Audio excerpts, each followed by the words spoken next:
Hacker तो हर कोई बनना चाहता है, बट हैकर बनने या हैकिंग सीखने से पहले आपको बेसिक नॉलेज का ज्ञान होना बहुत ज़रूरी है। अगर आपको बेसिक स्किल के बारे में नहीं पता है तो आप हैकिंग नहीं सीख पाएंगे, ना ही आप एक अच्छा हैकर बन पाएंगे। तो वो कौन सी बेसिक नॉलेज है, तो आप वीडियो को शुरू से लेकर एंड तक देखिए, एक एक करके सारी डिटेल्स मैं आपको बता दूंगा। गाइस, अगर आप मेरे चैनल को हैक करना चाहते हैं तो सब्सक्राइब कर लीजिए, क्योंकि जितनी वीडियो मैं अपलोड करूंगा सारी नोटिफिकेशन आपके पास आ जाएगा। तो चलिए वीडियो स्टार्ट कर लेते हैं। Linux operating system. Linux hacker के लिए सबसे पावरफुल ऑपरेटिंग सिस्टम होता है, इसलिए अगर आपको एक बेहतर खतरनाक हैकर बनना है तो लिनक्स ऑपरेटिंग सिस्टम को ऑपरेट करना आना चाहिए।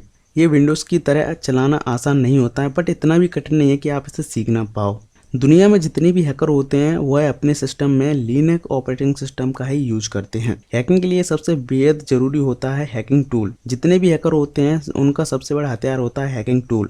जितने भी हैकिंग टूल होते हैं वह सब लिनक्स ऑपरेटिंग सिस्टम पर ही बनाए जाते हैं, क्योंकि ये विंडो पर नहीं बनाए जा सकते। इसलिए लिनक्स का ज्ञान होना बेहद जरूरी है। क्रिप्टोग्राफी।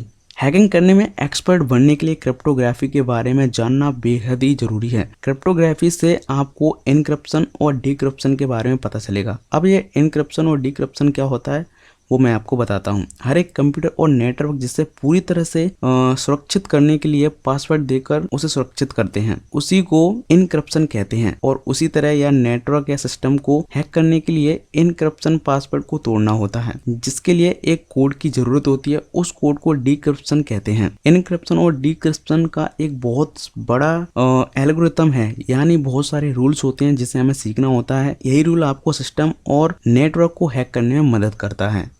Basic computer. हैकिंग सीखने के लिए आपको कंप्यूटर का बेसिक नॉलेज होना बेहद जरूरी है। जैसा कि इंटरनेट कैसे चलाते हैं, इंटरनेट कैसे काम करता है, इंटरनेट को हमें यूज करना आना चाहिए। डोस कमांड क्या है, कैसे कंप्यूटर में काम करते हैं डोस कमांड, सीएमडी कमांड भी आपको पता होना चाहिए। इसके अलावा और काफ़ी सारी चीज़ें हैं जिन्हें आपको पता होना चाहिए बेसिक कंप्यूटर के अंदर। नेटवर्किंग।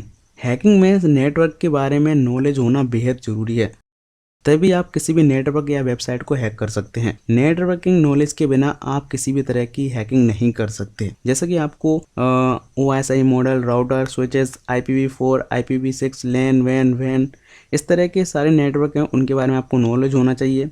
आपने देखा होगा कि जब भी आप कभी एग्जाम देने गए होंगे तो बहुत सारे लाइन में कंप्यूटर लगे रहते हैं, वो लैन नेटवर्क पे काम करते हैं। इंटरनेट में जितने भी तरह के प्रोटोकॉल होते हैं, जैसे TCP, IP और UDP जैसे सभी प्रोटोकॉल की जानकारी होने पर आप इंटरनेट की सिक्योरिटी में कमी ढूंढ के आसानी से उसे हैक कर सकते हैं। इसलिए आपको नेटवर्किंग में नॉलेज होना बेहद ज़रूरी है। Programming language. देखिए, जितने भी वेबसाइट होती हैं वो HTML, CSS, जावास्क्रिप्ट, jQuery इनसे ही वेबसाइट बनाई जाती है। इसके अलावा जितने भी ऑपरेटिंग सिस्टम होते हैं C++, जावा, ऐसी लैंग्वेजों से मिलकर बनाया जाता है। तो ऐसे में इनमें कोई भी कमी ढूंढ के आप इसको हैक कर सकते हैं, किसी भी ऑपरेटिंग सिस्टम की सिक्योरिटी को क्रैक कर सकते हैं। तो इसलिए आप इसमें भी आप अच्छे से पकड़ बनाइए। प्रोग्रामिंग लैंग्वेज में इनका ज्ञान होना बेहद ज़रूरी है हैकिंग के लिए। डेटाबेस। हैकिंग में डेटाबेस का ज्ञान होना बेहद ही जरूरी है। किसी भी वेबसाइट को हैक करने के लिए या फिर उसकी जानकारी चुराने के लिए आपको डेटाबेस का नॉलेज होना बेहद जरूरी है। अगर आपको डेटाबेस की जानकारी नहीं है तो आप हैकिंग नहीं सीख सकते। डेटाबेस में आप MySQL, Oracle डेटाबेस जैसे डेटाबेस का ज्ञान होना बेहद जरूरी है। अगर इनका आपको ज्ञान नहीं है तो आप एक अच्छे हैकर नहीं बन पाएंगे। गाइस, कैसी लगी वीडियो मुझे कमेंट करके जरूर बताइएगा। तो गाइस, एक लाइक ठोक दीजिए और चैनल को सब्सक्राइब जरूर कर लीजिए। अगर आप मुझसे बात करना चाहते हैं तो मैंने लिंक इंस्टाग्राम की नीचे डिस्क्रिप्शन में दे रखी है, तो वहां से मुझे बात कर सकते हैं।